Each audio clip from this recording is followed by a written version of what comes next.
From downtown Salt Lake City, the Utah Debate Commission welcomes you to the 4th Congressional District Republican Primary Candidates Debates. Good afternoon. I'm Jason Perry, Director of the Hinckley Institute of Politics. It's my pleasure to moderate this event for the two Republicans running to represent the 4th Congressional District in Congress.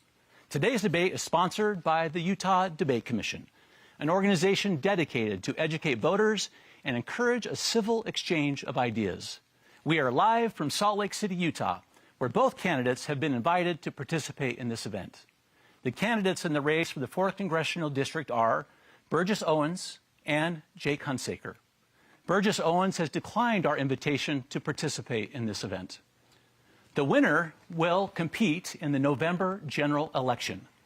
Representing the Republican Party, those who have registered to vote will have a chance to vote in the Republican Party primary and will start receiving their ballots in the mail this next week. If you are an unaffiliated voter, you can still register to vote in the Republican primary until Election Day.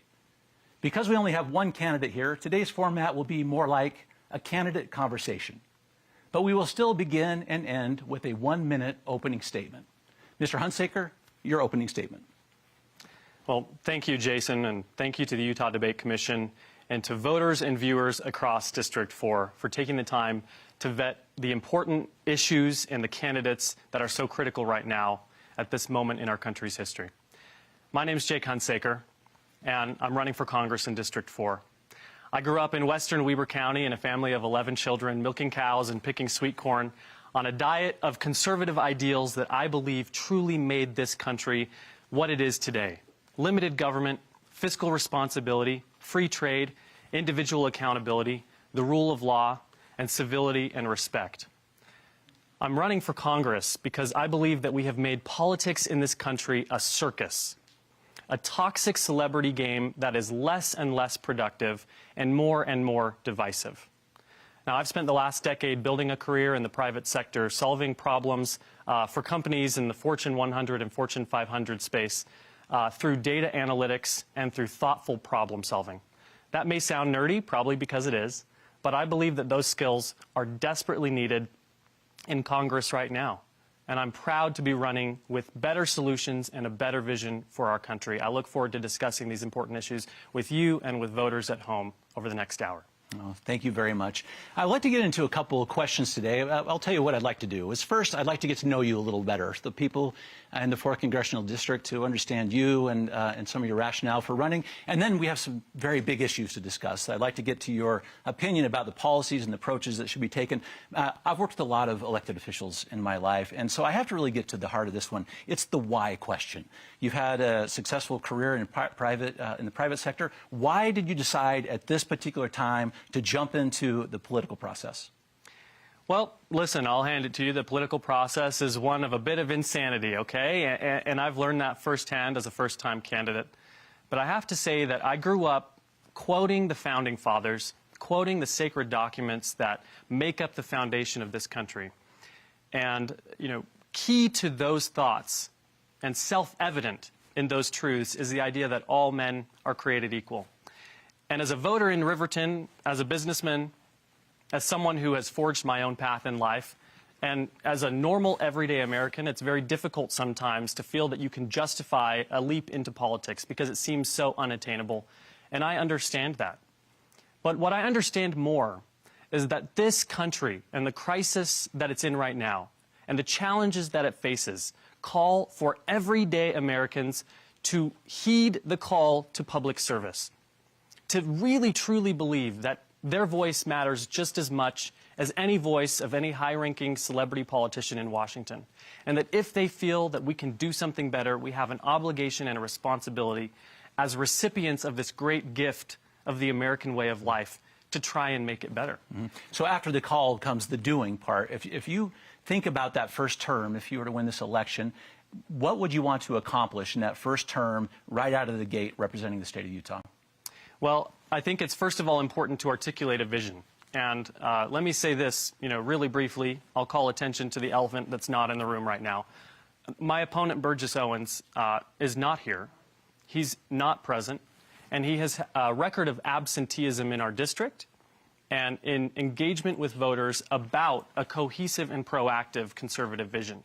And when I decided to run, I knew that the foundation of my campaign needed to be a vision of what I want to accomplish, because right now we have a game of politics that is focused on making the other side lose, but not presenting any real solutions of our own. And so the three things that I want to accomplish on behalf of Utah are, number one, cut spending and pass a budget. And I'm sure we'll talk all about inflation later on. That is top of mind for Utahns across my district and across the entire state. We've got to have a fiscal hawk in Congress who will hold our own party to account as much as the other party, and I want to accomplish that on behalf of Utahns. That's my number one priority.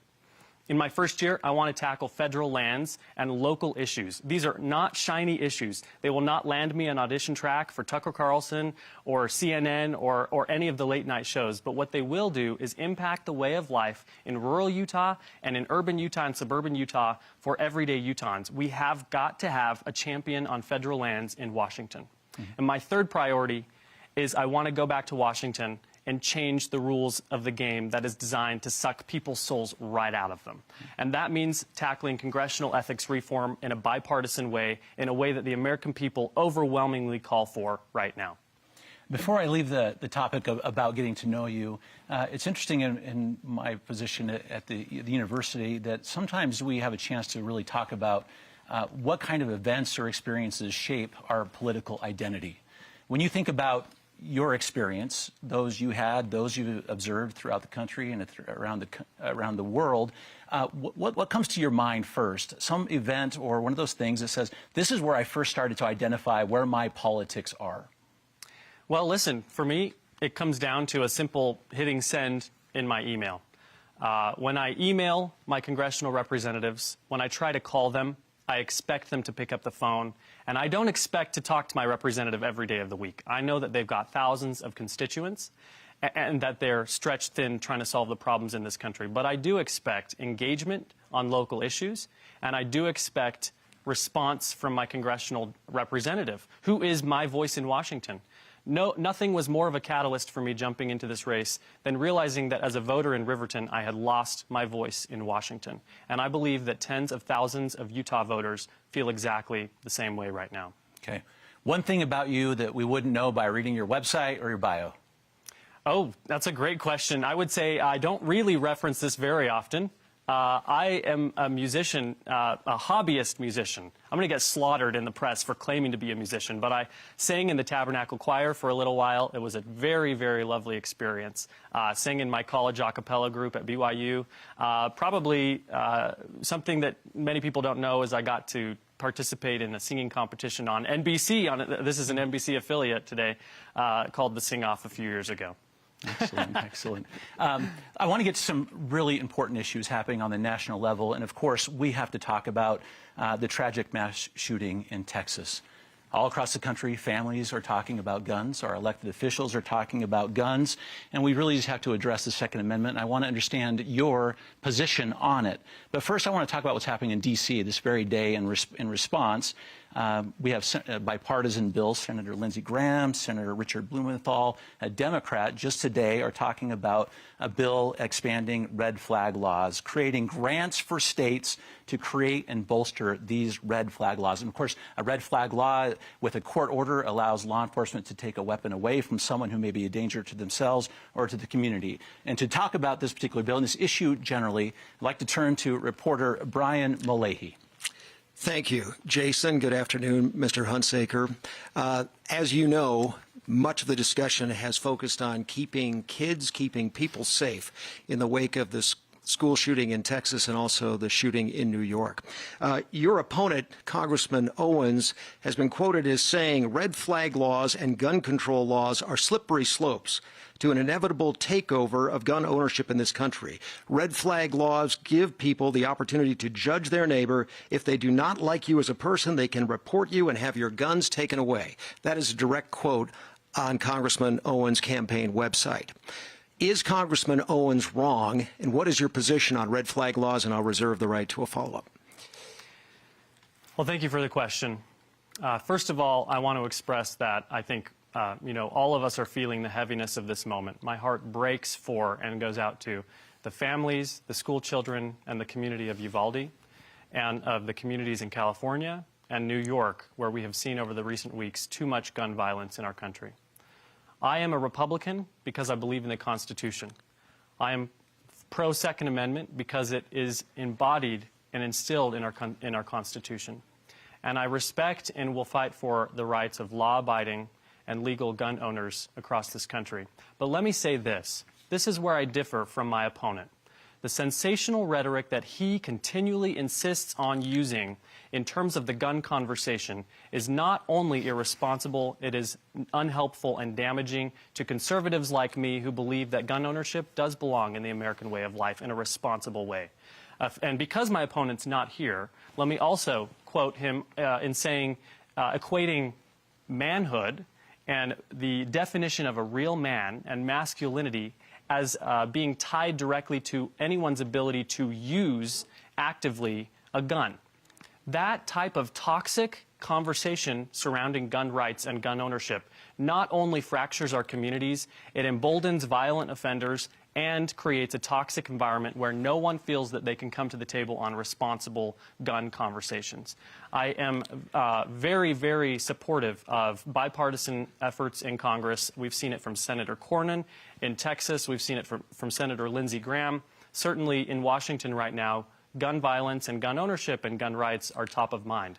And I think it will have to be a multifaceted approach when we talk about resources for school security, when we talk about mental health facilities and access to mental health in our rural communities, when we talk about safety trainings, and all of these things are levers that we can pull. There is no one solution for the gun conversation.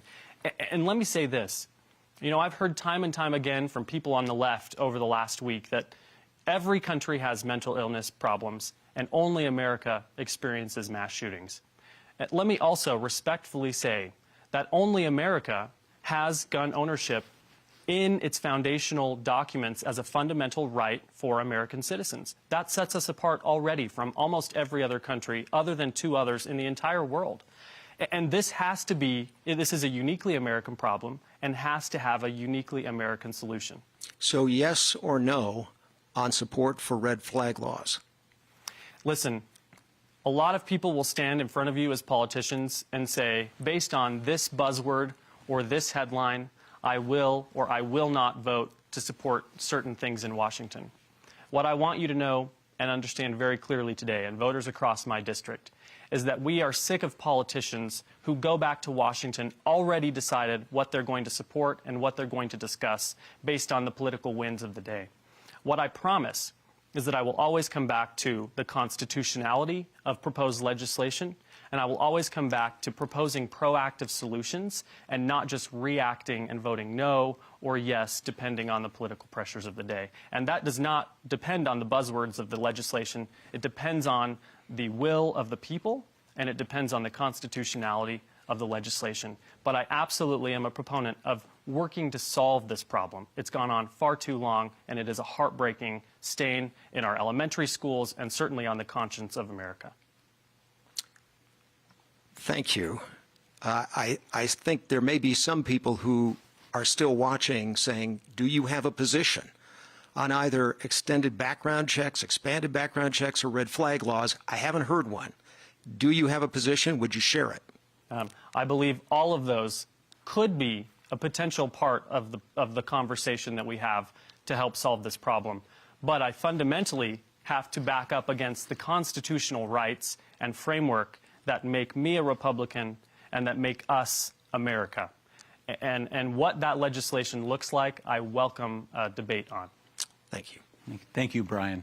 I want to talk about the House bill for just a moment. So your position on these in a little bit of a different approach from what was happening in the Senate. It's being discussed even today in Washington, D.C. The Protecting Our Kids Act, which does a couple of things. I'd like your opinion about these as well. It raises the lawful age to purchase a semi-automatic center-fire rifle from 18 to 21 years old and establishes new federal offenses for gun trafficking, large capacity magazines, and creating a buyback program. It's a little different than what we just talked about before. Talk about your opinion about those steps being discussed right now in D.C. Well, I haven't seen the bill, and frankly, I haven't seen the legal terminology associated with this. What I come back to is there constitutional grounds for this? And by the way, that's not a cop-out, and we hear it a lot from Republican legislators. It's a real principle. If we cannot trust the founding documents to guide our legislative efforts and to protect the rights of American citizens in this country, then we have nothing. And so I want, to be very clear that I will not throw those documents to the wayside simply because of political winds of the day. But I also want to be clear that I'm committed to conversations that help us find a solution. Mm-hmm. And let me say this, anything that violates due process, I would be against. But I think there are a number of ways to structure red flag laws, background checks, and so forth that protect the rights of everyday American citizens in a way that does not violate constitutional due process. And let me also say this. In Canada, just I believe yesterday, Justin Trudeau introduced a very heavy-handed executive approach to a gun buyback and to gun bans in Canada as part of his administration's agenda. That, to me, is Canada. And there's a reason why people congregate and are attracted to this country more than any other country in the world. And it is because in this country, we believe in the uniquely American idea that the people hold the balance of power and not the government. And the people are who give the government its power. And so any heavy-handed approach that violates Second Amendment rights, violates individual due process, I would be adamantly against. So I have to make sure I understand as well on these things. It sounds like you say the restrictions, if there are any, should be grounded in the Constitution. Yes. That's what I'm hearing from you. So when you think about your reading of the Constitution, these things we just mentioned, from red flag laws to these provisions in the House bill, do these, I guess, as I say them to you, cause you to think maybe not grounded in the Constitution, or maybe yes? Well, I just have to say, I follow legal precedent, and last week in California, a law banning gun sales to 18-year-olds was struck down as being unconstitutional. And so I follow legal precedent in the way I frame up the most impactful solutions for our government. But let me say this, and we mentioned this already, I come from the private sector. I come from a space where it's not enough to identify the problem, you've got to solve the problem too. And in the business world, if a business owner just went throughout their days identifying problems and doing nothing to solve them, then that business would be out of business. It would close its doors permanently. And Congress right now is full of people who will take the political points of identifying a problem and railing on it night after night, cable news show after cable news show, without proposing any solutions on their own. And I am committed, and I want the American people to know, and I want my voters in District 4 to know, that I'm committed to making sure that I'm part of a conversation that allows families to send their children to school with some reassurance that they will come home at the end of the day. And I want to pursue legislation and pursue conversations in Washington that will help school children relax enough to do what they go to school to do, which is to make friends and to learn and to grow and to feel comfortable in their own skin and safe in their own communities. And we've got to have a conversation about that and be part of leading that conversation as Republican lawmakers. I'm committed to doing that. I want to stay on this idea of precedent that you mentioned, which you would follow, because we have to talk about United States Supreme Court opinion that will be coming out in the next couple of weeks, looking like it may overturn Roe versus Wade and leave the decision on pregnancy termination to the states. Your opinion about what you have read and this leaked decision, assuming that it stays the way it is, your opinion. Well, my opinion on the leak, and it's a great question, Jason, my opinion on the leak is that it makes the court more political and more vulnerable. And I condemn anything that calls into question or threatens American institutions like the judicial branch. I also believe that we have outsourced legislation to the judicial branch for far too long. And that's in part because of a Congress that can't do its #1 job, which is to pass laws for the country. And it's because of partisan bickering and gridlock and political points and a toxic political game that over time Congress has become ineffectual and gridlocked and hyper-partisan, while the judicial branch has been empowered beyond its scope. And so I welcome the opportunity to return legislating power on sensitive issues like abortion to the state level. The state level is much more accountable, much closer to home to voters, and as a conservative, I believe that the state should hold that balance of power. Before I continue on the state law, for those of you who are just joining us, this is the primary debate for the Republican candidates running for the 4th Congressional District. We are joined by candidate Jake Hunsaker. Incumbent Congressman Burgess Owens has declined to participate in this debate. As a reminder, Utah's primary election is June 28th. If you are a registered voter, you should start receiving your ballots next week. Unaffiliated voters or people who would like to register to vote can affiliate with the Republican Party up until Election Day. Mr. Hunsaker, I want to get to this part you talked about for the state of Utah itself. If this opinion stands from the United States Supreme Court, putting the abortion issue back in the hands of the state, Utah has its own trigger law, which will go into effect immediately, making it unlawful to have an abortion except in cases of rape, incest, the health of the mother, or for certain fetal defects. Your opinion about that law, which will trigger if the opinion goes through as expected. I am unequivocally pro-life.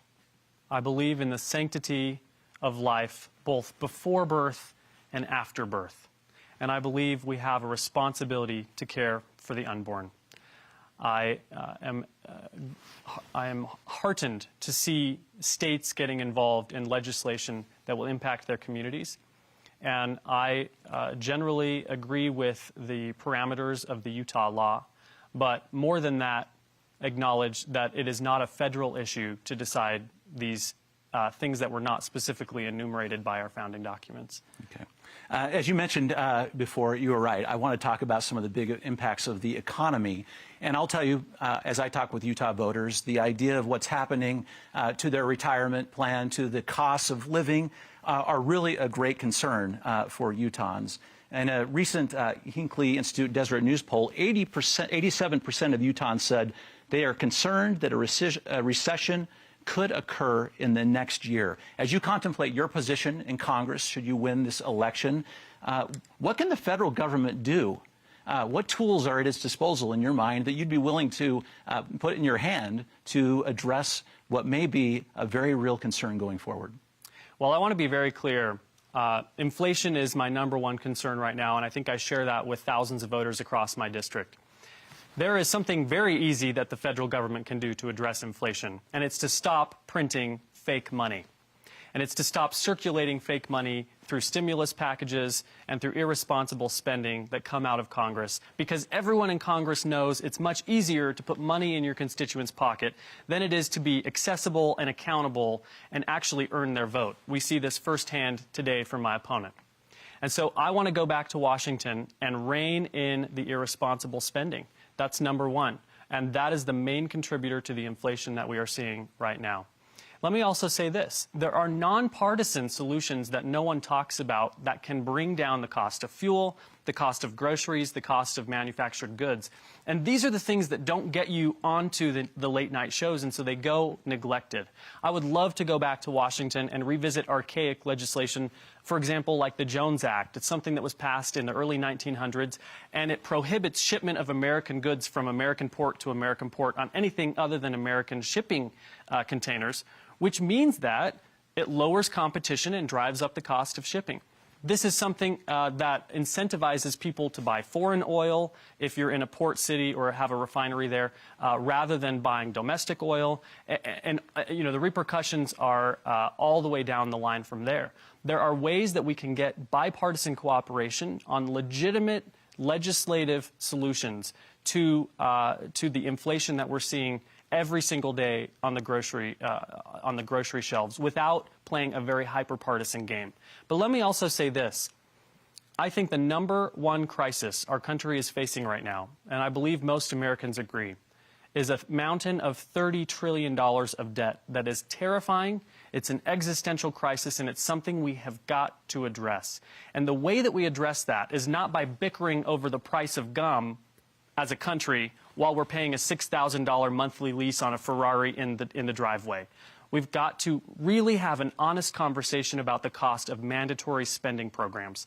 And these are programs like Medicare, Medicaid, Social Security that Americans have paid into and expect and deserve to be able to pull out of. But we also have got to have a conversation about how to restructure those over time, because over time, those have ballooned well beyond their scope, their initial intent, and they are suffocating our country's ability to budget in any meaningful or effective way.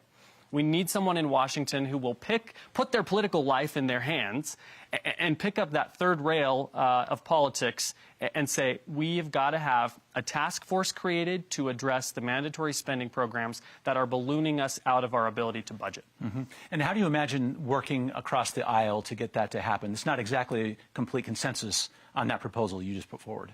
Well, I think there's not complete. I think any opposition to revisiting mandatory spending programs come because anyone that goes to Washington just says, nope, we're not going to spend money on those programs without coming up with their own solutions. If we have a bipartisan task force to revisit fundamentally how they're structured without cheating Americans from those dollars, then yes, there is bipartisan support for that. And let me say this quickly. This is, may seem out of the blue. My campaign and my family has chipped in to bake over 2,000 loaves of homemade wheat bread during the course of this campaign. And we've kind of become the campaign of homemade bread solutions. And the reason for that is because I grew up in a family of 11 children that could not afford things like piano lessons or when our cat got hit by a car, the veterinary surgery to fix the cat, fix her leg. But what my parents did is instead of just saying, no, we can't afford that, they said, we can't afford that. We're not going to go into debt. That's irresponsible. But what we will do is find a solution. And my mother baked hundreds and thousands of loaves of bread to pay for piano lessons and pay for the pet surgery. And those are the homemade bread solutions that Washington desperately needs. Every single problem in our country cannot just be solved by creating another program and printing more money. But that does not wash our hands of the responsibility to solve the problem. We just need to partner with nonprofits and communities and churches and families at the local level to make sure that we're still caring for vulnerable people among us and make sure that the private sector can thrive through creative solutions. Okay. I have a couple more questions about the economy, but first we would like to bring in Deseret News reporter Bridget Vietko to the conversation for a question.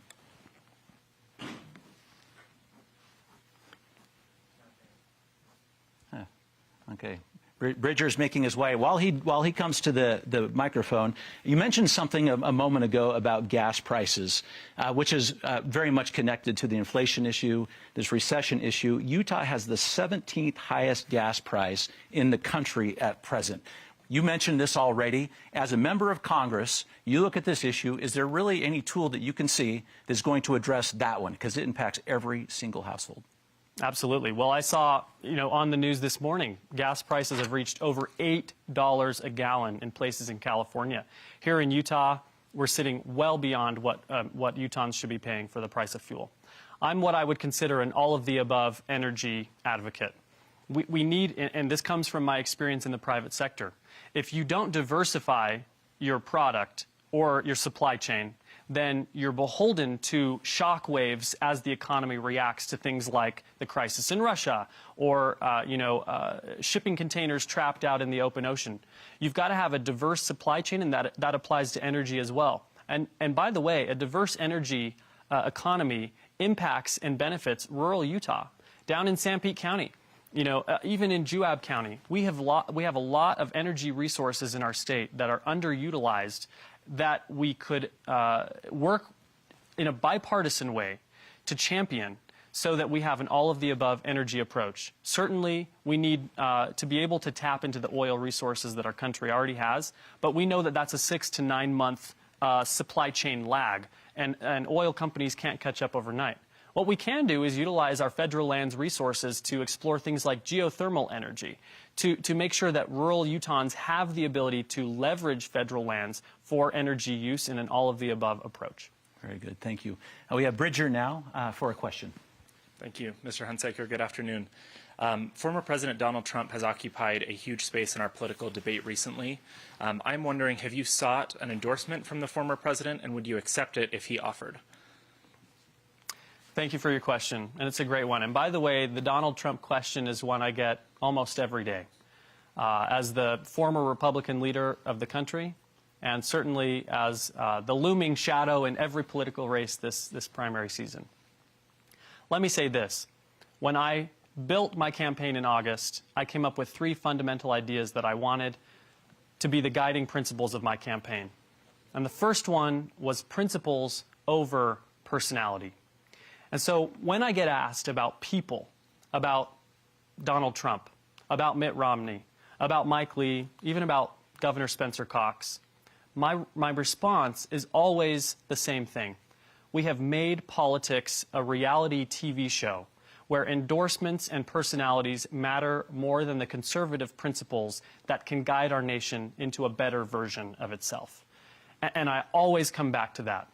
I want a big tent in the Republican Party, much aligned with Reagan's vision of a big tent party that bolsters support by welcoming people in to rally behind these fundamental conservative principles and shuns the toxicity that creates unnecessary divides in our country.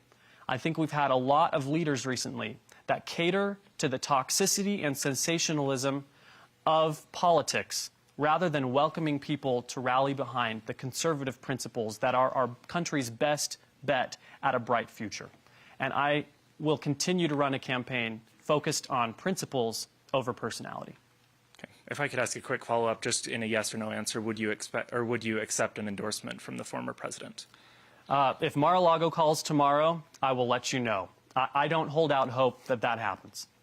Thank you. Mm-hmm. You do bring up an interesting point, though, because people bring President Trump up as a potential endorsement candidate. And what you talked about is just so interesting, because oftentimes in Utah, we do discuss what kind of Republican are you?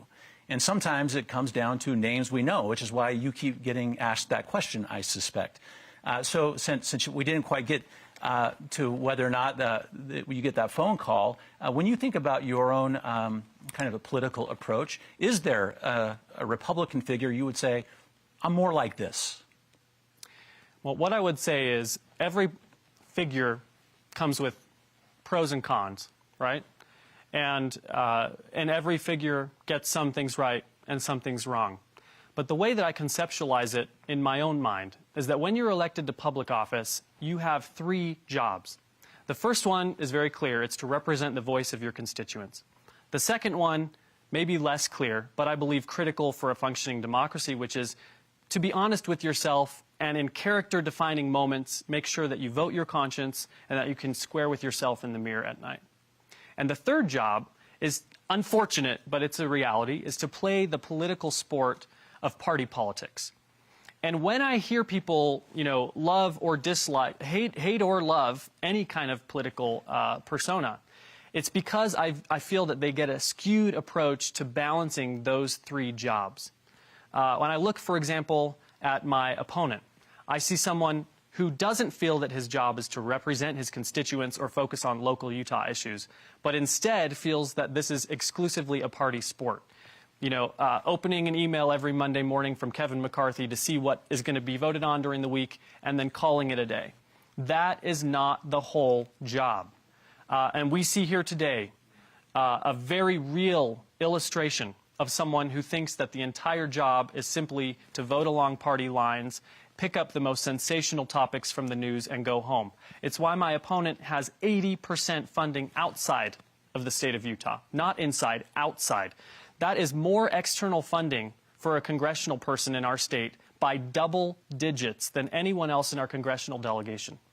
That shows someone who has a skewed approach to a job that should balance the party needs, but also represent their constituents' voices, be locally engaged, and make sure that they're voting the right way on moral character-defining issues.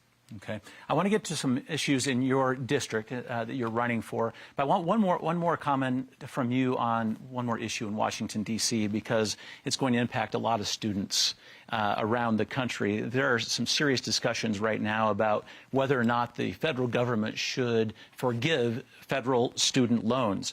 Utahns graduate with an average debt of about $31,000, lower than the national average. But about 46% of Utahns say they think the federal government should not cancel or forgive these federal loans. Do you agree with that 46%, or where is the line? The line is that the government doesn't have the job to pay for everything.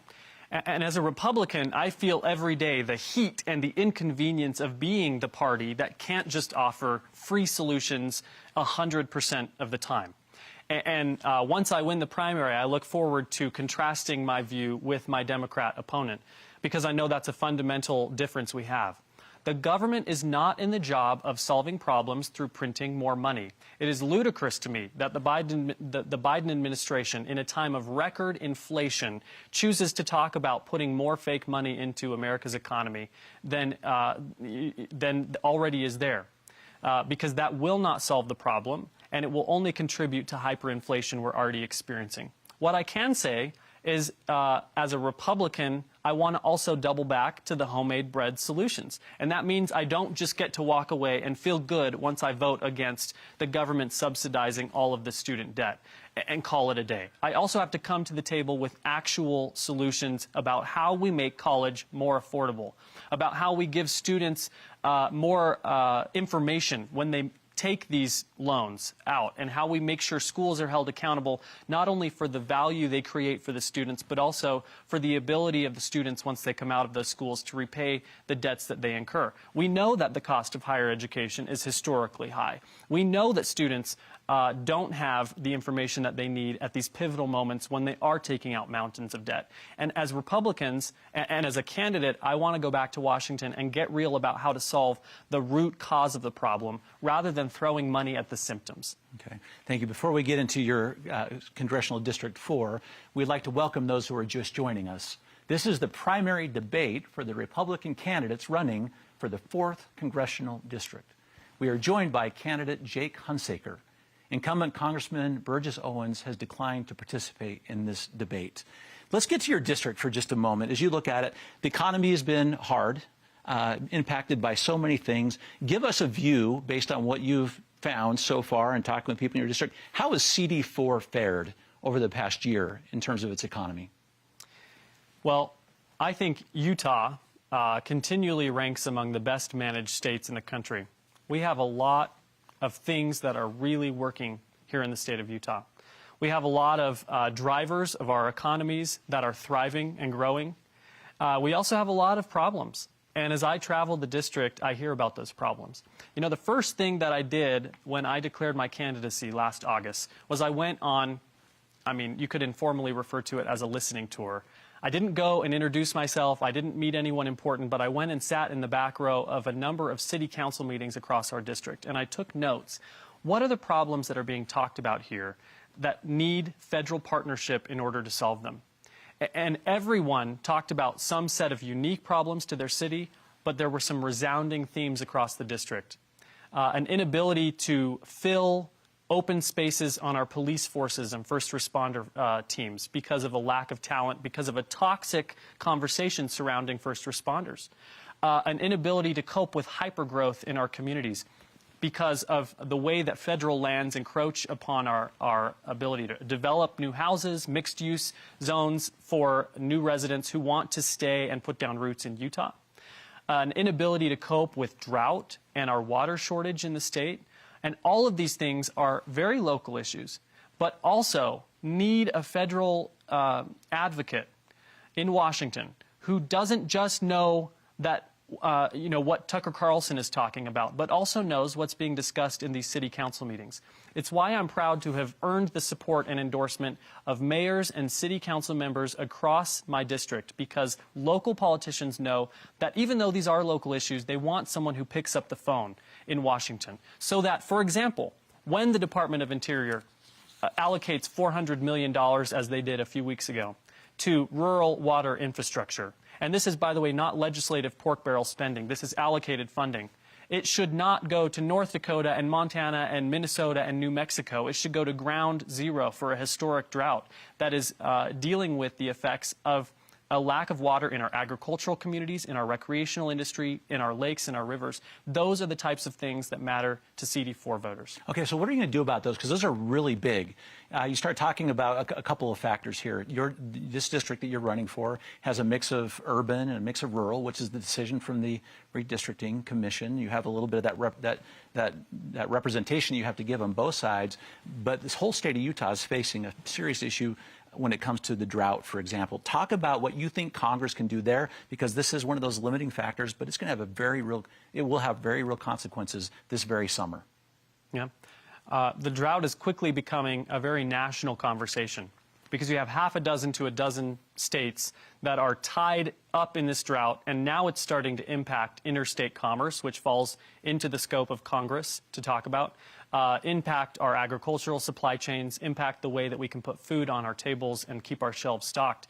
And what I want to do is go back and talk about the root problems and not legislate to the symptoms. One of those root problems for Utah is federal lands, and it's why it's my second priority.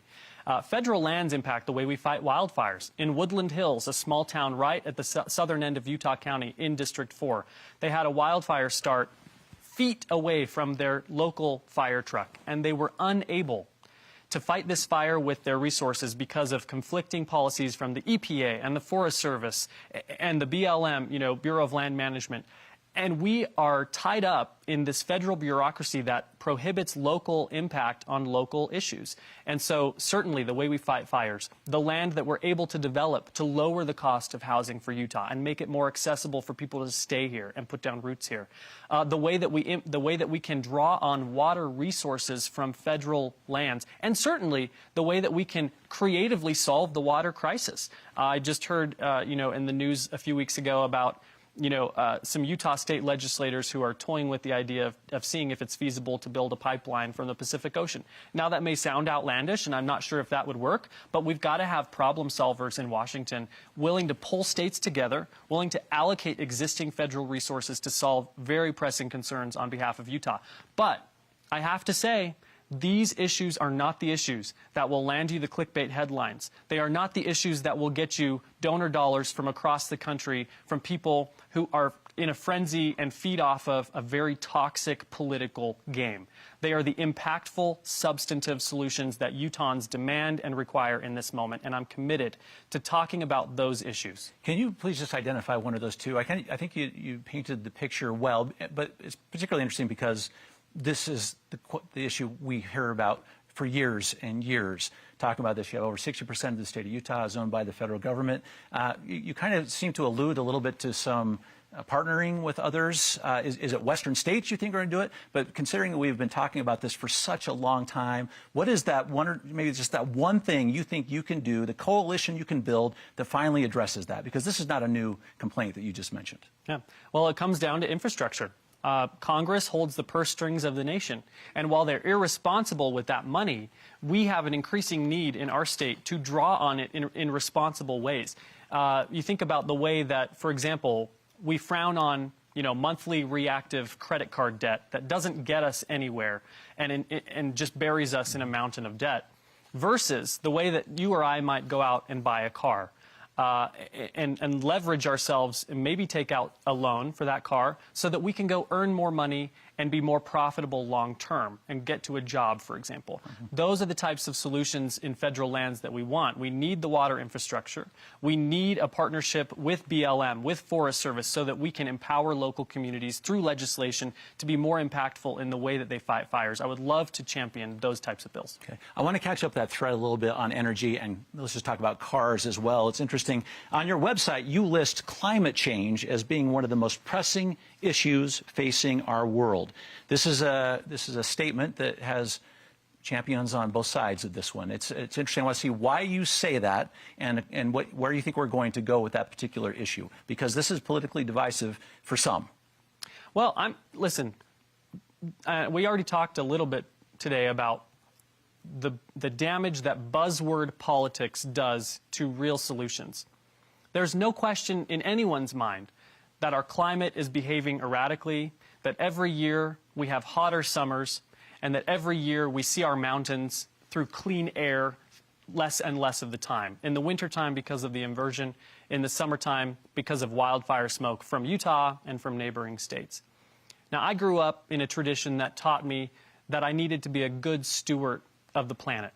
And by being a good steward of the planet, that doesn't mean we have all the answers. I'm not a scientist, and I think the jury may be still out in terms of what does or does not cause every facet of climate change. But that doesn't excuse us from taking real action right now to clean up our waterways and our air and make sure that when we approach our energy solutions, we're doing so with long-term gains in mind. And that's where I come back to having an all-of-the-above energy approach that allows us to diversify, doesn't penalize any one industry, doesn't get the government involved in picking winners and losers in the energy conversation, but still allows us to get responsible solutions in place for our climate. Down at the southern end of District 4, you may have seen this right off of the freeway. In Mona, there's a power plant. It's been there for 20 years, pumping CO2 up into the air while it burns fuel to produce power for southern Utah County and Juab counties. 5 years ago, an independent company approached that power plant and said, "You have excess CO2.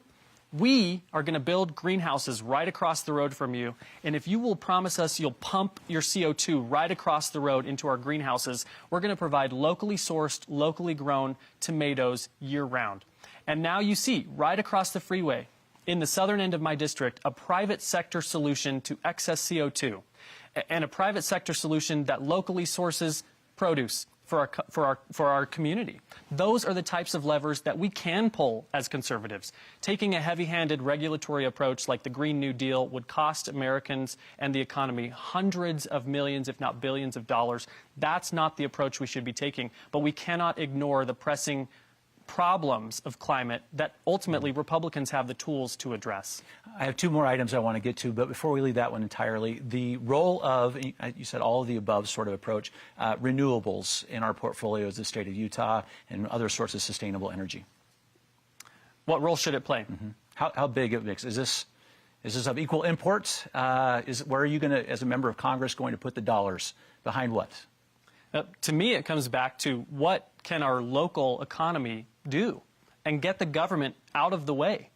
And that comes back to what lands we can access. It comes back to the resources we're allowed to explore.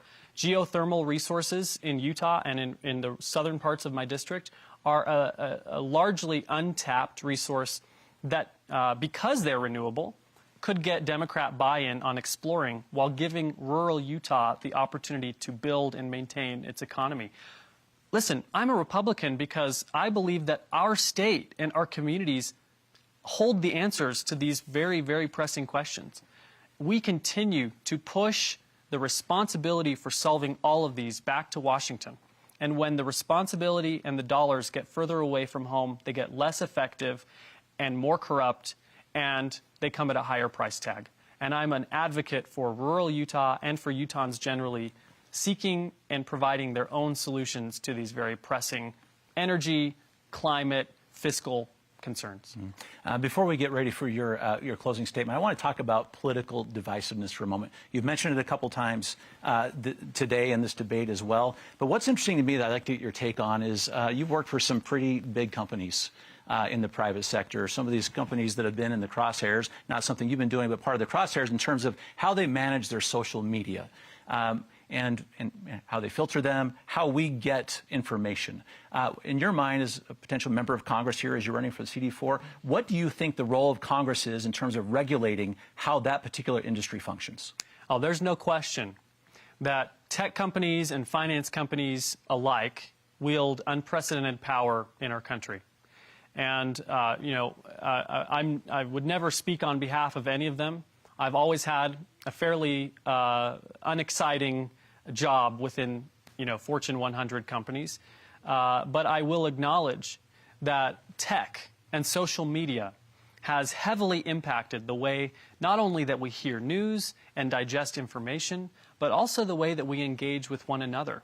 And frankly, I think that one of the main crises of our country right now is these silos and echo chambers that are constantly being reinforced around each of us so that we are less and less willing to have even a conversation with someone who may think differently than us. Certainly, those problems need to be addressed. And let me say this, I hear a lot about censorship in tech. I hear a lot about free speech. As a conservative, I come back to a private company is a private company. And it is not the government's job to dictate how the code is written or how the product translates in everyday lives. It is the government's job to have a real conversation about how much power these private entities amass. And I would be much more open to a conversation about the size of these companies or antitrust regulation in order to tackle the unprecedented power that they have in terms of how we consume media and how we interact with one another through these omni-channel companies versus, railing against, the free speech implications without any kind of solutions of my own. Mm-hmm. So you would address it through some of those issues on the size, but you don't feel, I just want to make sure I understand here, the government reaching into how they are providing these platforms or how they're delivering what we are getting from them. Well, I think that there needs to be some real investigation, and if there is merit to claims that these companies are behaving, unethically or unlawfully, then absolutely, it's the government's job to act, and I fully support that. I want a functional democracy. I want corporate America to remain private. And corporate America, by the way, does not need to become the determiner of how we engage as a society or what issues we care about. But let me say this, I'm always going to be principle-driven. And even though the political winds of the day may rail against this company or that company, I'm not going to go and penalize them for making private sector decisions. That's not what conservatism is based off of. It's not what Republican ideals are.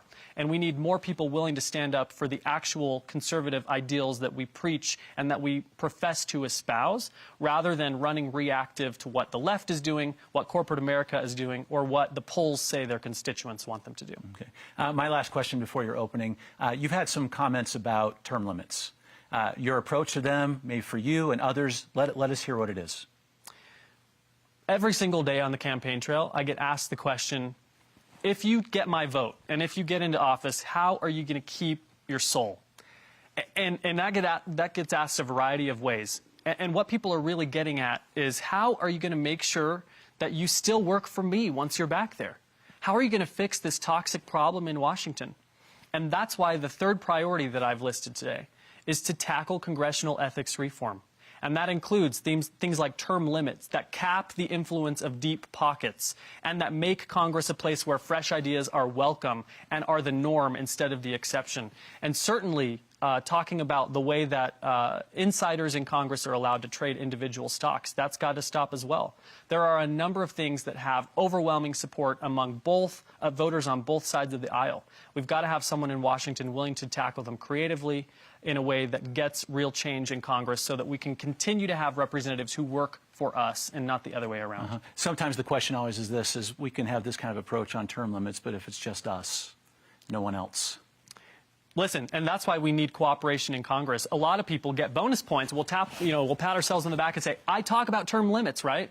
What we need is someone who's going to actually solve the problem. I would love to go back to Washington and propose not just a term limits piece of legislation, but one that has a grandfather clause that says, hey, Chuck Schumer, Nancy Pelosi, come to the table on this. Your voters want it. America demands it. And you can exempt yourself from the term limits listed here, but next cycle and the cycle after that and the cycle after that, anyone who comes in the door will be beholden to new term limits. And we may not fix the problem today, but this is a bipartisan, common ground type of solution that would fix the problem 10, 20 years down the road so that our children have a much more functional Congress than we do. Okay, thank you for that. As we near the end of the debate, we will use the remaining time for Mr. Hunsaker's closing statement. Mr. Hunsaker, you have 1 minute. Thank you. My name's Jake Hunsaker, and I'm running for Congress here in District 4 because I believe that the toxic circus of politics is robbing voters like you and I of our voice. And it's no more apparent than it is today, with an empty podium right next to me, where your representative feels it is beneath him to appear to debate actual ideas and solutions for the pressing problems of our community. More than anything, this country was based on the idea that when people show up, good things happen. You deserve a representative who shows up to answer your questions, shows up to earn your vote, shows up to hear your concerns, shows up to talk about the unshiny, uniquely Utah issues that are so impactful in our communities, instead of outsourcing all of their funding and their time to the primetime, late-night, toxic celebrity show that has become Washington politics. And I promise you today, unequivocally, that I will show up for you every single day, not just during this election cycle, but once I take the oath of office. I will fight for you, I will be there for you, and I will never take your vote for granted. Thank you. Thank you. Thank you, Mr. Hunsaker, for participating in our debate. I would like to thank our audience for joining us and media partners who carry this debate on their broadcast channels and on their social media platforms. We'd also like to thank doTERRA International for sponsoring the event and all our primary debates. As a reminder, Utah's primary election is June 28th. If you are a registered voter, you should start receiving your ballots next week in the mail. Unaffiliated voters or people who would like to register to vote can affiliate with the Republican Party up until Election Day. You can also check or monitor your status or learn more about the election at vote.utah.gov. On behalf of the Utah Debate Commission, I'm Jason Perry. Thank you so much for being with us.